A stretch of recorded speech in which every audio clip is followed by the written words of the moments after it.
নমস্কার, গুরু কৃপাহি কেবলম। আমি আজ আপনাদের বলবো কন্যার দাম্পত্য জীবন সুখের হওয়ার একটা টোটকা বলবো। যেসব পিতামাতারা তাদের কন্যার বিবাহ দেবেন বা বিবাহের জন্য ঠিক হয়ে গেছে, বিবাহের 4 দিন পূর্বে এই টোটকাটি করতে হবে। অর্থাৎ বিয়ের 4 দিন আগে 7খানা গাঁটযুক্ত হলুদ নেবেন।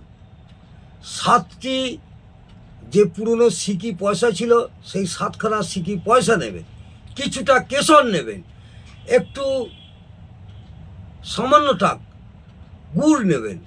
গুড়টা আখের গুড় হতে হবে, গুড়টা আখের গুড় হতে হবে এবং 125 গ্রাম ছোলার ডাল নেবে।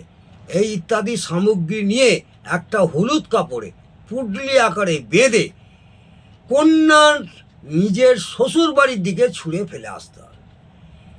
এই প্রক্রিয়াটি যদি আপনারা করতে পারেন, আশা করব আপনার কন্যার দাম্পত্য জীবন সুখময় হয়ে উঠবে। হবেই হবে। এই প্রক্রিয়াটি করে দেখুন এবং আশানুরূপ ফল অবশ্যই পাবেন। নমস্কার, জয় মা তারা।